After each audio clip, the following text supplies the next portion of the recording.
Hello,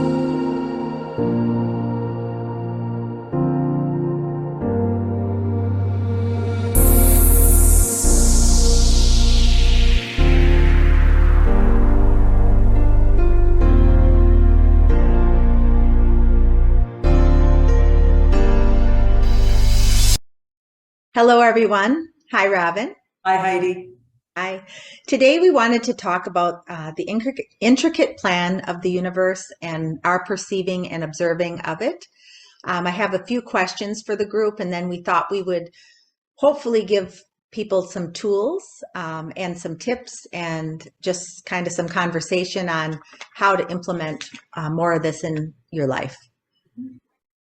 So let's start out with the question that I think is pretty common for a lot of humans. We have a guidance system and we often ignore it. We ignore the warning signs. Why do you think that it is so common for a human to ignore their guidance system and all the warning signs that they're getting?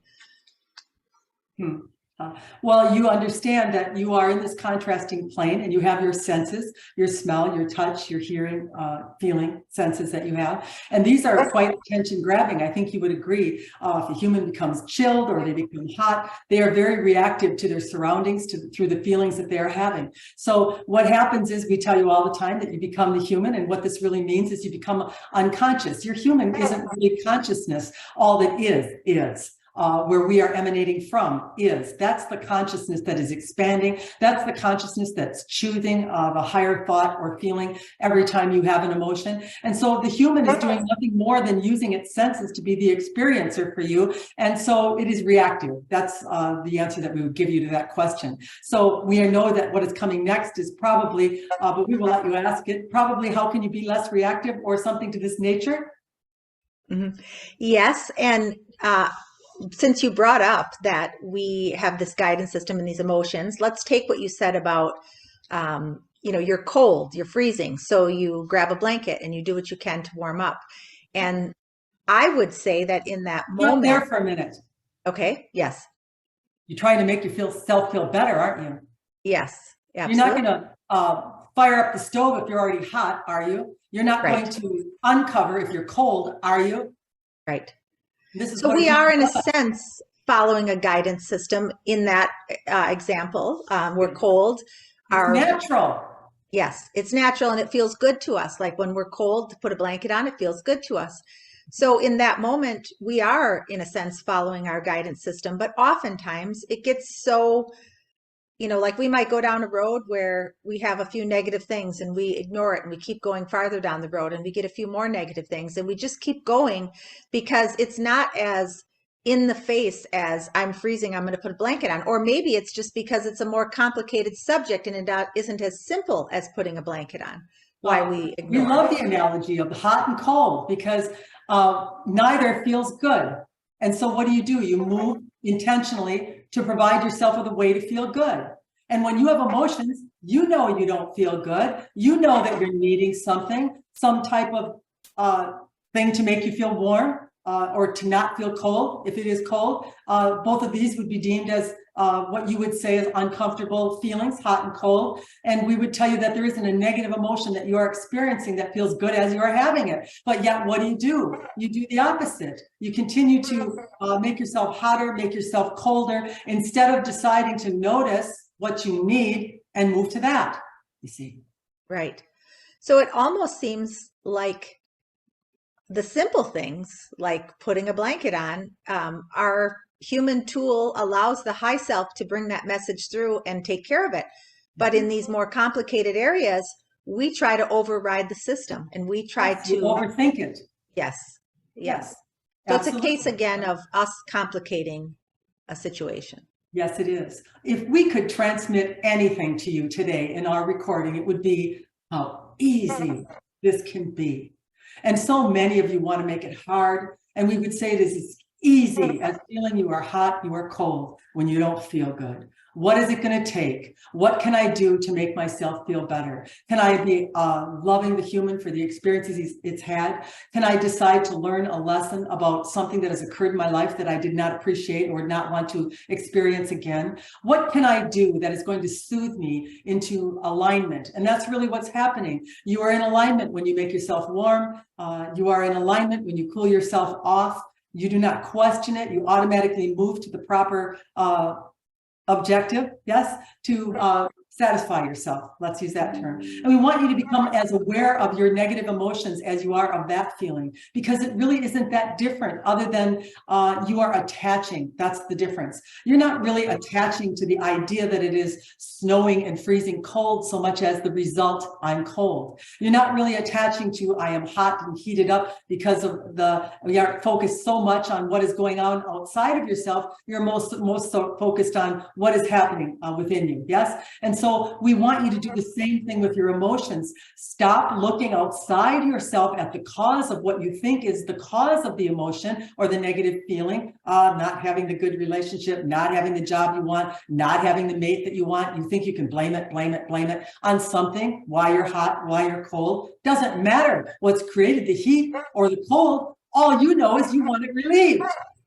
Right. And so we're telling you that you have to be this master. You have to decide to relieve yourself rather than just allowing yourself to succumb to the weather or whatever else it is that you are agreeing to.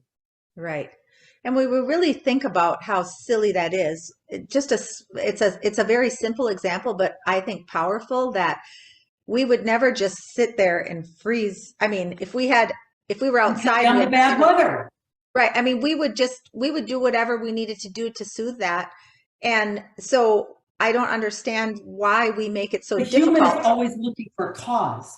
And we're telling you that in that situation, you know the cause, for one thing. You know what the weather is, so you don't question it. You just take care of the symptom and make yourself feel better, you see. But oftentimes when a human is having an emotion that they're not really wanting, and they feel as though they want to find the cause, someone else, most often, not themselves, this is where the trouble starts. This is where the negative emotion intensifies. And it's not intensifying because the situation is getting worse. It's intensifying because you're separating further and further from yourself in your decision to blame something outside of yourself for what you are choosing to feel.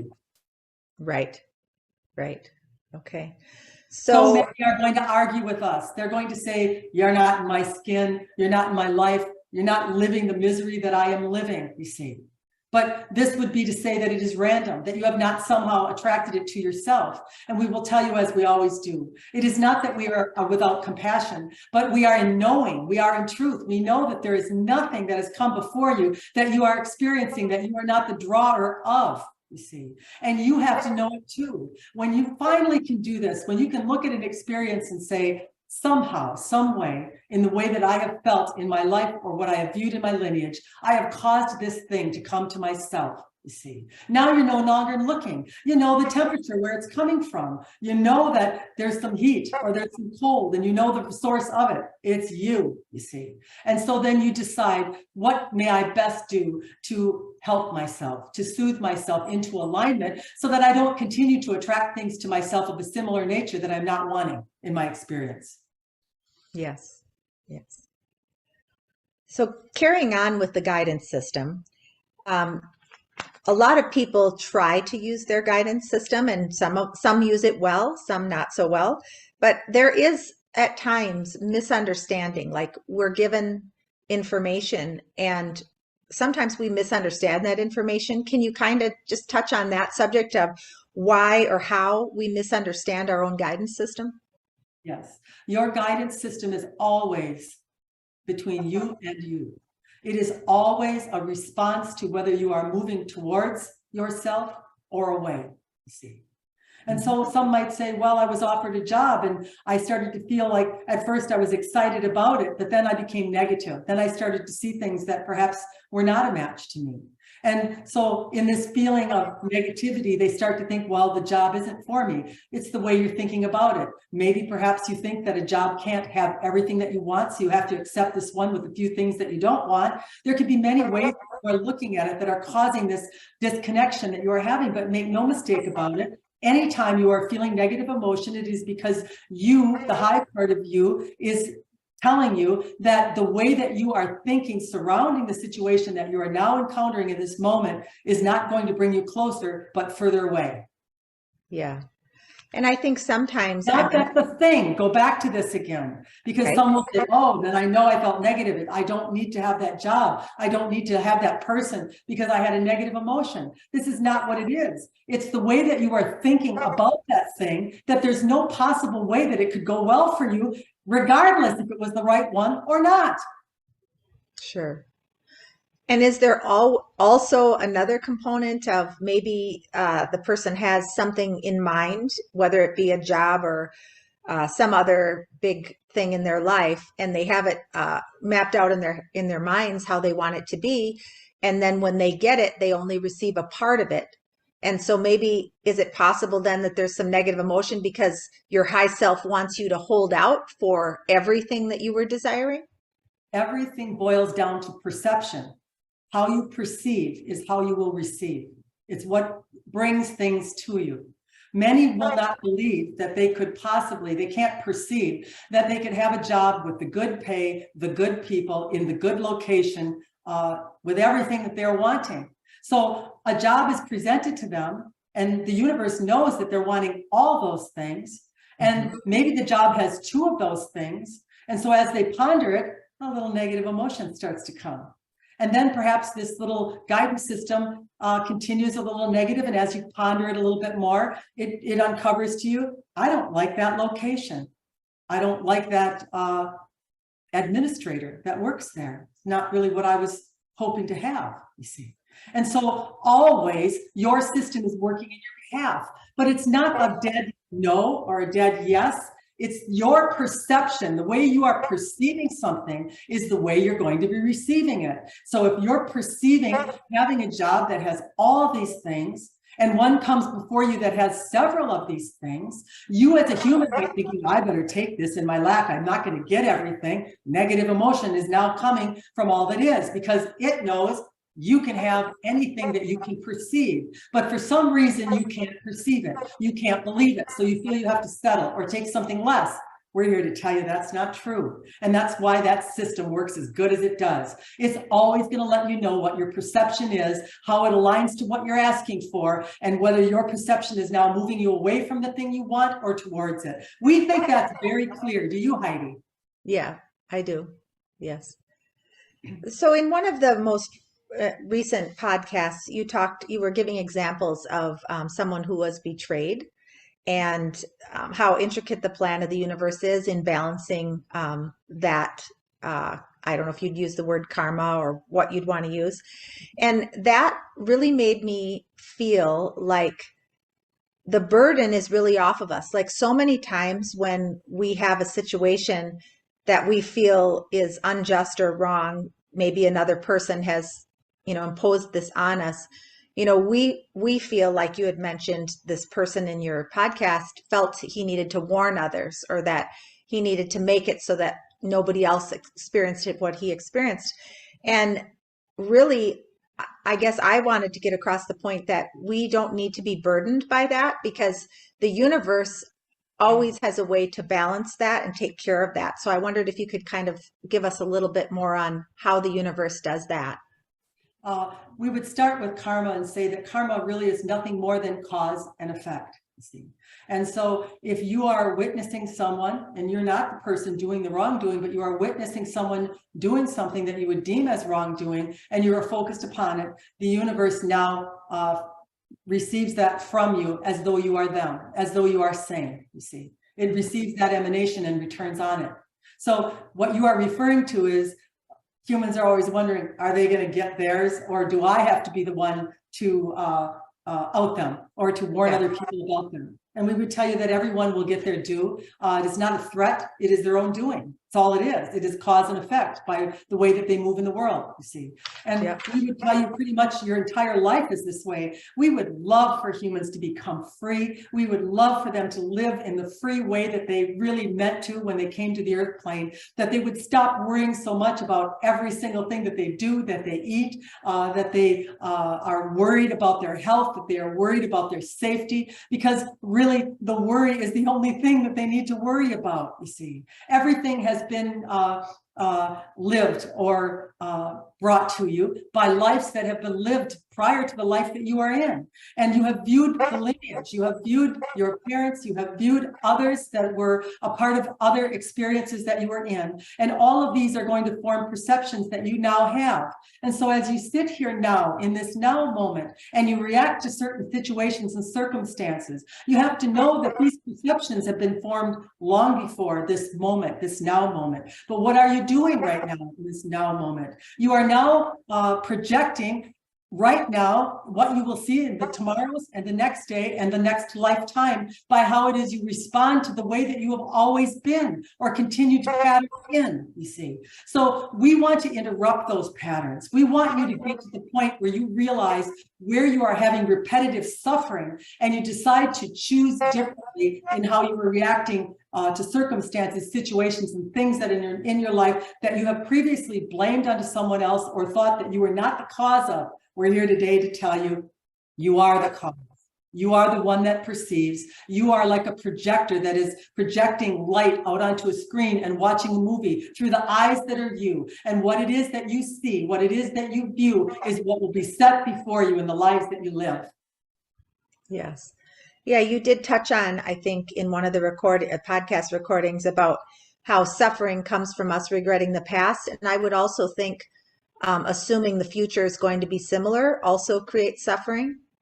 And we are very, like, we can do it for a moment. Let's stop there for a moment, because many humans will say to us, they don't know why they cannot quit their negative thinking. So actually projecting out into the future that it might be same or negative as you are referring to, it is not necessarily that they are a negative. It is, again, that guidance system letting them know that the way that you have been thinking and holding on to it for a very long time is now moving out into your future, out into a place of manifestation that you're probably not going to like.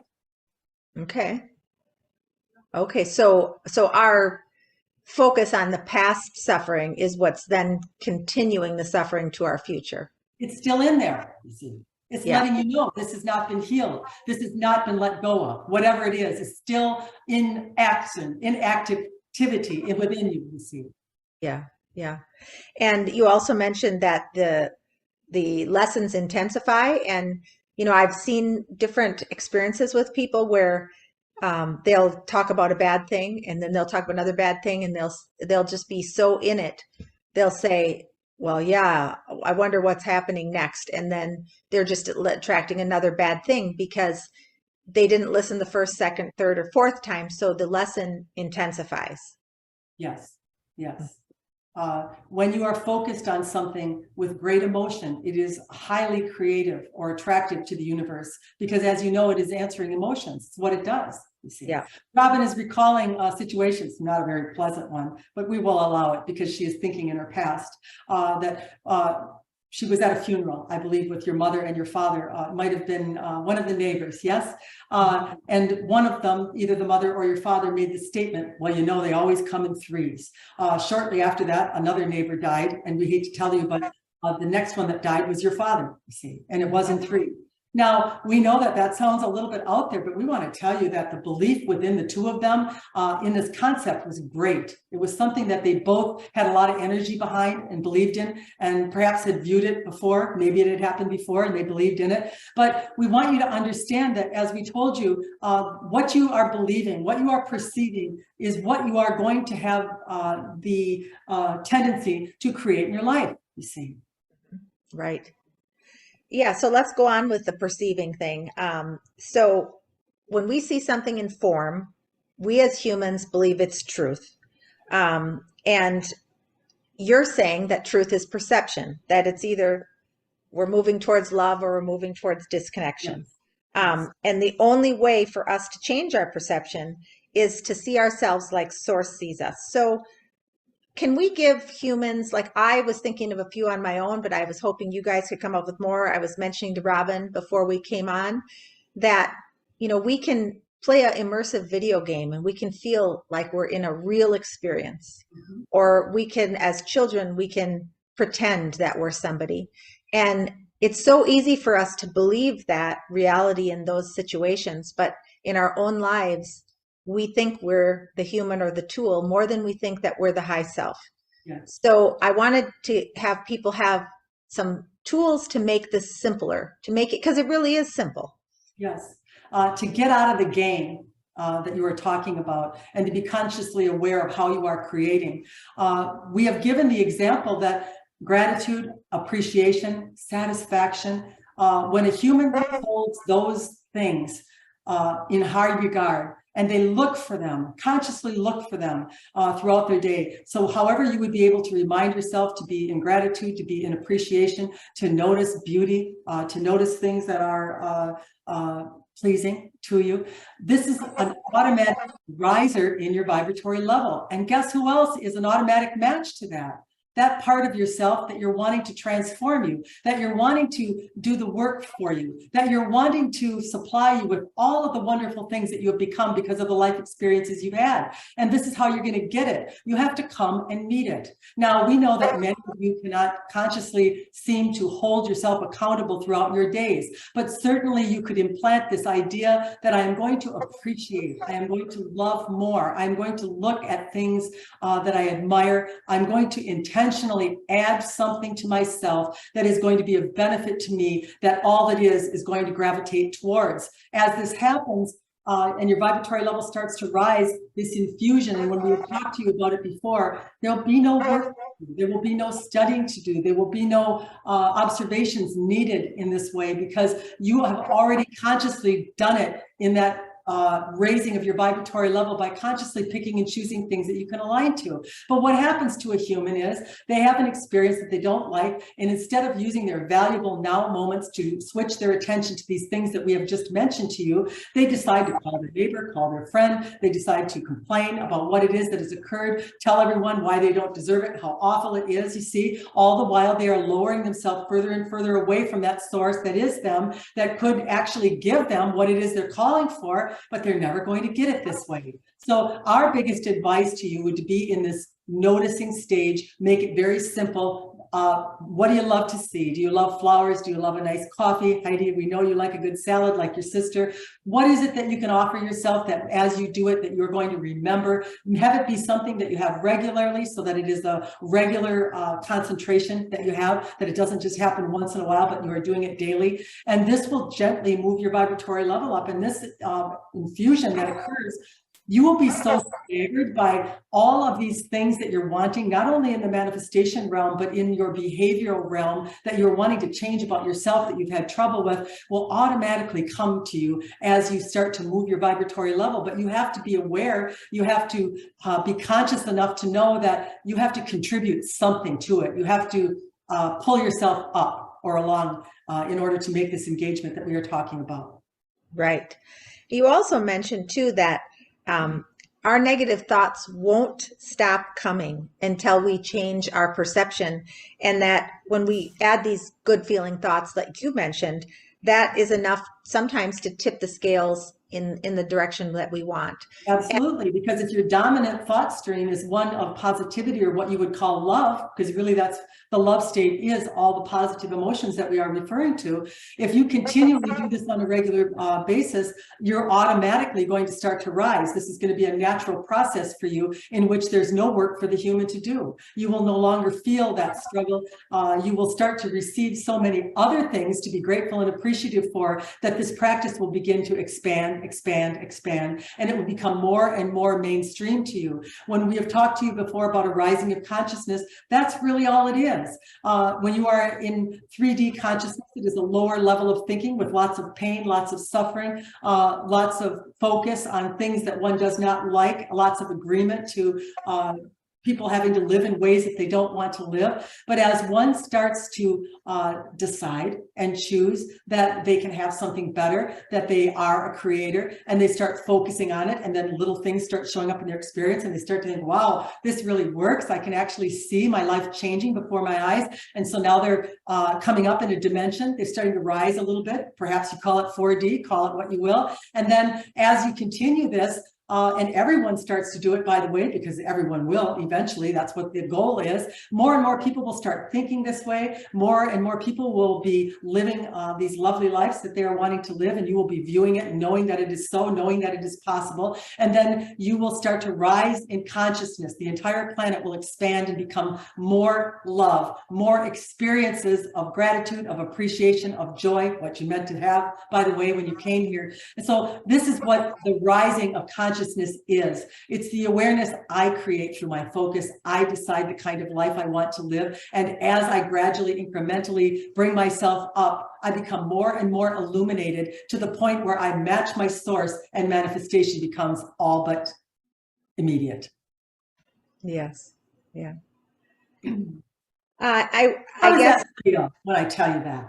it feels really good. And I think that we've said this a lot of times before, but we just have this habit of feeling like things have to be more complicated.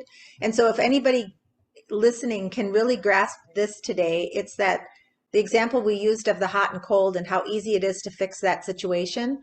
We want you to try to do that same. If you have the negative thought come up, notice it like you notice your cold, and do what you need to do. Yes, put the blanket on it. Choose a thought that makes you feel warm. Just treat it so simple, because our overcomplication of things, I think, is what's really tripping so many people, including myself and Robin and many people we know. It's what trips us up all the time. Yes, yes. Another practice that one can use is they can reverse their day and go back through the day upon going to bed at night and view themselves. And oftentimes what you're going to view will be surprising, will only be the negative. You won't very often think of the things that went well, and you will realize how often you have been unconscious during your days as you do this, see. But this is a way of making what is unknown known to you. And really, the rise of consciousness is coming from what's known. It's what's unknown that is holding you back, you see. So we would recommend this practice as well, to know that oftentimes you might go through your day unconscious, but as you take a little review right before you go to sleep, you can kind of notice or pay attention to places that you know that you moved from emotion and not from clarity. Mm-hmm. Yeah. Yep. You also mentioned when we look at a negative thought that a human is giving, look at it as a way to heal rather than a suffering. And I think that is a big one too, because we're missing opportunities to heal because we stay stuck in suffering. Yes. And what is healing? It's understanding. It's knowing life experiences have caused this within me. Mm-hmm. It's not like you have to spend months on it, or that you have to focus on it and all these practices, write it on paper and burn it, whatever it is they have told you have to do. Maybe it works. We're not condemning it. But what we are telling you is that as you shine a light on something, and this term we know that you have heard before, light is consciousness. That's what it is. It's right. Pure light, consciousness. Right. And so as you know something and it is lighted, it is illuminated to you, that is all that is taken for the change to take effect, you see. Right. And it's easy for us because we see our physical apparatus in front of us. We see our body. We feel that it's real. But we also should think, you know, who's perceiving this? And so let's try to make an effort to have not only your acknowledgement of the human tool, but your acknowledgement of the high self, because we are not capable of healing anything in our human form, but we're capable of healing anything in our high form. So can you give some examples? I know you have already, but how people can live more from the high perspective rather than the human, because we are focused on how we feel physically way more than we're focused on those little messages that we're getting. Yes. When you are in fear, when you are in negativity, and primarily we would call most negativity is based upon fear, some type of a fear, yes, that a human has within them. And so know that by you feeling, you are illuminating things within yourself that are preventing you in darkness from experiencing the complete lightness that you have access to once these things are healed. Yes.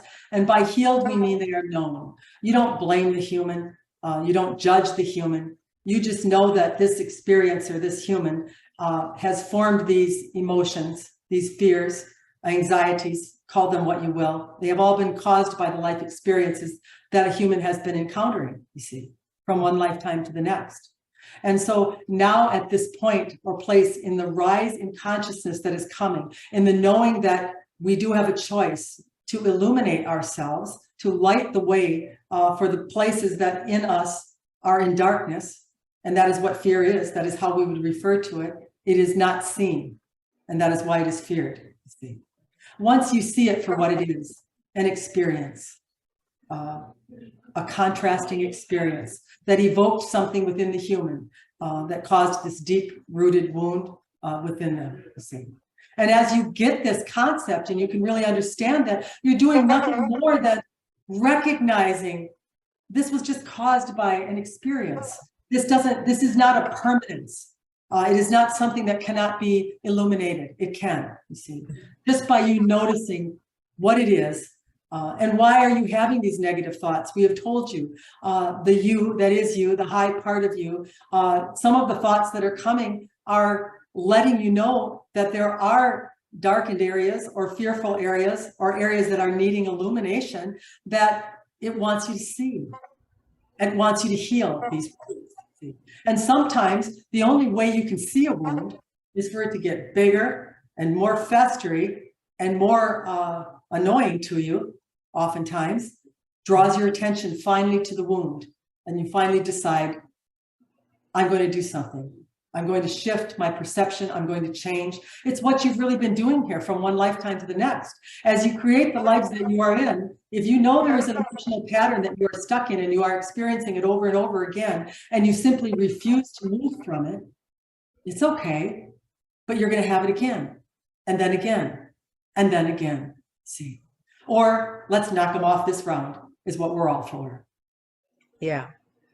Yeah, and another way I think that we overcomplicate, because you had mentioned also that our lineages and our past lives, even our present lives, they all are putting these experiences into our lives for us to grow. And so sometimes we are very unaware, if it's not our own personal experience, if it's a lineage experience. Let's talk about that for a moment. We don't mean to interrupt you, yes? No. Because you know how we are about holding too much content. Yes. But the lineage, Heidi, is really an opportunity. It is something that many have been carrying from lifetime to lifetime. And so now here you are in your now moment in charge of this thing that you could actually change for the entire lineage. So many will say, well, it doesn't seem fair. It's not mine. I will heal my own stuff, but why do I have to heal someone else's? Well, you are a part of this intricate plan, and all of you are coming and going in your circles of connection that you have with each other. And so these patterns or lineage patterns are playing out from one lifetime to the lifetime. So anyone who can heal those, anyone that can shed some light on those is doing good for the entire race, you see. Yes. And that's just another thing where we need to stop complicating the process. We just need to accept that this is how it is and receive the lesson instead of, and I know there's a lot of analytical people, myself included, that really craves the information and the understanding of all that, but it isn't necessary, right? It's not necessary for us. No. Yeah. It is to know that I am experiencing something uncomfortable that is repeating in my experience over and over again. And I know that this needs healing. This needs to be illuminated. I am going to do it. Okay. All right. Do you have any other final words, anything you'd like to talk about before there's a few things that I We want would to just mention. say in closing, Heidi, if you personally were to look back over your life, and Robin is saying same, she could do same. It is very easy for her to see these patterns in the lineages that you are both part of, you see. Yeah. So she is knowing that what we are saying is truth. She has seen it in the ones in her family that have come before her. And she is now knowing that it is trying once again through her to find the light, you see. And this is the way we want you to look at it. If you are experiencing something over and over again, don't beat yourself up for it. Don't make yourself wrong for it. Don't blame the one that's showing it to you in front of you. It is nothing more than a reflection of that which you are carrying. Just decide that you are going to be the one that is going to choose how you're going to feel and then emanate that. Yeah, that's good information. I just wanted to, we had a listener that sent us a very nice email and was just thanking Robin for all the work she does with Athena in Truth. And we just wanted to reach out and thank her personally here on the program for her generosity and the donation. I know Robin is grateful. She might have some things that she wants to say as well. Robin, do you We have? are most grateful. And we would tell you that although Robin is quite humble, yes, it did feel wonderful to be appreciated. It felt, she felt the gratitude of it. Oftentimes she doesn't even think about what it is she is doing, whether or not it is helping people. She just said, I'm on autopilot, I do it. It is as though her source is driving her, yes. But she wants this one to know really how much value that meant to her. It was very uplifting to receive that message, and we are all grateful for it. Yes. And also, I wanted to reach out. I know we've mentioned before, if you're watching the YouTubes and you like it and you want to subscribe, please do so. But also the podcast, there is a rating, like you can give the podcast a rating. So we invite you to do that as well. If it's something you're enjoying and you'd want to help the group out by giving us a rating, we'd appreciate that. Also, if you have any questions or comments, you can always email me, Heidi, at athenaintruth.com. And we thank you for joining us again today. Good day, Heidi. Good day.